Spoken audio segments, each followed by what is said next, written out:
Halo semua Senteners, balik lagi di channel Saka Mau Saya TV. Ya, tetap saya tanyakan, semoga dalam keadaan baik-baik saja dan terus merasa enjoy saat melihat review film di channel Saka Mau Saya TV.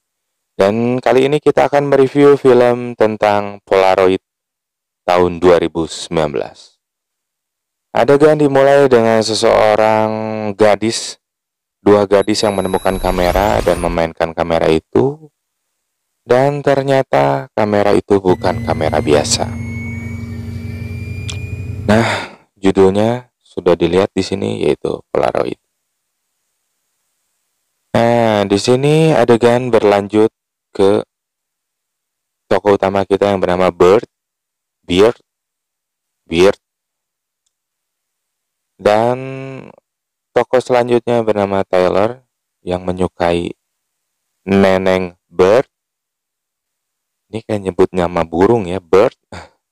Ternyata si A.A. Tyler itu memberikan sebuah hadiah, yaitu berupa kamera. Ya, tepatnya kamera Polaroid ya. Dan dia mengetes kamera tersebut kepada Taylor. Udah mau nyosor lagi tuh. Dan akhirnya tokoh utama kita pergi dari toko itu. Itu adalah toko barang antik ya. Nah, ini ada toko lain bernama Casey. Nah, di sini mereka akan mengadakan acara apa ya? Pesta kostum nih kayaknya. Ini ada karakter lagi bernama Mina. Jadi total ada 4 karakter di sini. Nah, di sini dia mulai melihat ada kejanggalan dari hasil foto Polaroid di sana. Nah, Akang Taylor yang tadi akhirnya datang kembali ke toko barang antik tersebut. Dan dia mengalami kejadian aneh di sana yang mengakibatkan tuh hampir pabelit ini ngomong. Tuh, juriknya udah ada itu tuh, putih-putih. Dan akhirnya Mas Taylor pun lewat alias KO karena didatangi juri tadi. Dan ini Avery sama masih temannya Bird juga. Nah, di sini adalah tokoh utama juga, yaitu Connor. Karena Connor itu disukai oleh si Teteh Bird. Dan akhirnya mereka melakukan foto bersama dan ada bayangan lagi seperti hasil foto dari si Mas Taylor yang tadi memberikan hadiah kamera Polaroid di sini.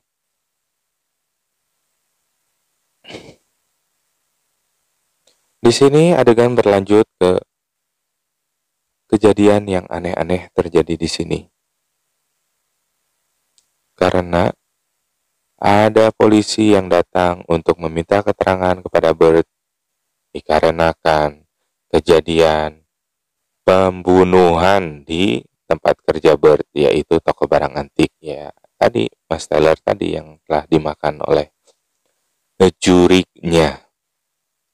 Di sini dia melihat bahwa hasil-hasil foto Polaroid yang dia foto itu ada bayangan di sana ya, dan itu bukan bayangan karena fotonya kurang lihai ya.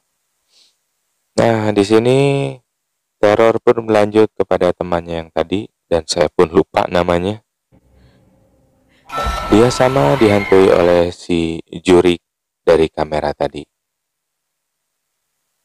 Dan akhirnya juri yang tadi mendatangi dia lagi, dan akhirnya teman Bird ini juga sama lewat. Adegan berlanjut, dia memikirkan kejadian yang terjadi di rumahnya. Dan dia memilih untuk mengetahui kenapa foto yang telah dia gunakan dengan Polaroid itu bayangannya berpindah-pindah dari foto satu ke foto yang lain, dan bayangan itu berpindah di saat seseorang yang difoto itu sudah mati dan dia membandingkan kamera dan dia pun terpental seperti terkena tendangan Tsubasa Ozora. Nah, di sini di kampusnya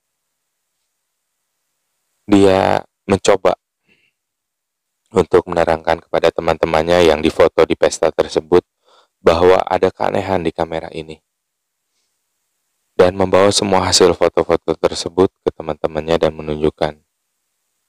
Dan salah satu temannya membakar foto tersebut. Nah, kata saya mah jangan dibakar atuh. Tuh kan. Akhirnya salah satu tangannya terbakar, salah satu tangan temannya terbakar. Dan anehnya si foto yang telah dicoba untuk dibakar kembali utuh. Horor, coy. Di sini mereka berempat masih kebingungan karena kejadian aneh itu sangat mengerikan bagi mereka ya. Di sini Bert dan salah satu tokoh utama yang lain terus mencari jawaban teka-teki kenapa kamera ini bisa berbahaya bagi mereka yang telah terfoto oleh kamera Polaroid itu. Dan akhirnya dia masuk ke dalam untuk mencari tanda-tanda agar masalah ini bisa beres. Dan ternyata dia juga sama dikejar. Nah, di sini sisa 2 temannya dan satu temannya itu yang tadi terbakar tangannya. Di sini mereka lihat bahwa ada keanehan di sini. Ternyata temannya yang tadi ditinggalkan oleh pacarnya itu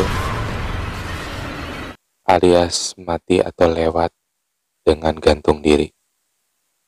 Nah, di sini pacarnya sendiri pun marah-marah kepada Bert karena karena pacarnya ini kesal ya, karena Bert yang memulai memfoto, dan di sini dia mendapatkan keterangan bahwa kamera itu berasal dari mana, dan Teteh Bert terus mencari tahu bahwa kamera itu mempunyai sejarah yang kelam, yaitu sejarah tentang nanti next ya. Saya takut salah juga nih di sini nih. Akhirnya teman-temannya itu tidak terima dan foto Bert, maksudnya ya di sini dia mau foto Bert karena pacarnya mati ya gara-gara Bert menyalahkan Bert. Dan tetap si foto itu walaupun sudah ditusuk dari bolong berubah jadi utuh kembali, dan akhirnya mereka pun ditangkap oleh polisi karena salah satu temannya menampar anggota kepolisian. Itu tidak boleh ya, para senteners. Bahaya, itu aparat hukum. Nah, di sini akhirnya dia mencari tahu bahwa kamera itu masih mempunyai pemilik, walaupun pemilik aslinya sudah meninggoy, sisa istrinya, dan di tempat lain si Jurik tadi mencoba membunuh temannya yang laki-laki. Dan dia terus bertanya kepada istri pemilik kamera tersebut, dan istri pemilik kamera tersebut menceritakan bahwa anaknya yang memegang kamera tersebut. Anaknya dibully dan anaknya mendapatkan pelecehan dari teman-temannya. Dan di saat pelecehan tersebut difoto oleh teman-temannya dan disebarkan ke sekolahnya, dan akhirnya dia gantung diri di sini, alias meninggoy. Dan ayahnya diberitahu bahwa teman-temannya itu yang membuat anaknya menjadi bunuh diri. Dan di sini akhirnya polisi datang saat ayahnya menyekap 4 teman di masa lalunya, 4 teman anak di masa lalunya itu, dan dia mencoba untuk membunuh. Dan ternyata di sini mulai terungkap kenapa kamera itu jadi berjurik. Nah, di sini dia mencari keterangan kembali tentang orang-orang yang mungkin masih hidup di sini. Dan ternyata polisi yang tadi yang menangkap itu adalah salah satu orang anak yang mempunyai kisah kelam dengan kamera tersebut. Dan akhirnya di sini Bert memfoto si bapak polisi yang alias yang mempunyai masa kelam dengan tragedi kamera itu. Dan dia menjelaskan bahwa bukan dia, tetapi ayahnya lah yang merekam dan memfoto. Malah teman-temannya yang mau menyelamatkan anaknya, tetapi malah teman-temannya yang dibunuh oleh ayahnya. Dan cerita aslinya, anak-anaknya itu pun pada tewas, dan satu lagi tewas juga yang sudah tua dan menjadi polisi karena didatangi oleh jurik tersebut. Dia terus berusaha karena jurik tersebut terus mengincar teman-temannya termasuk Bert, yang sisanya tinggal 3. Di sini dia terus berusaha berlari dari kejaran jurik tadi dan akhirnya dia ditangkap. Tapi itu tokoh kedua utama ya. Tokoh pertamanya tetap Neneng Bert. Dan Neneng Bert pun memfoto diri dia sendiri agar dikejar oleh si jurik tadi. Nah, setelah dikejar, dia sampai ke ruangan studio foto dan di sini dia berkelahi dengan jurik tadi dan akhirnya dia bisa memfoto jurik itu sendiri.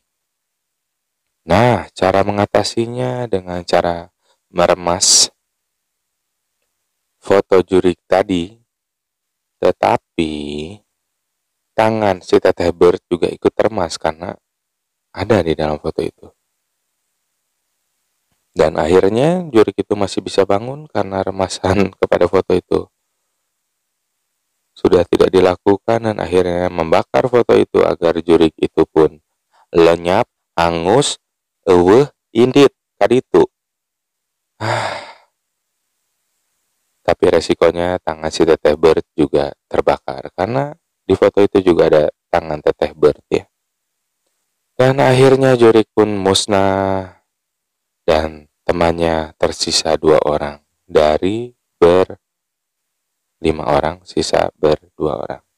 Dan di ending dia melemparkan kamera itu ke laut.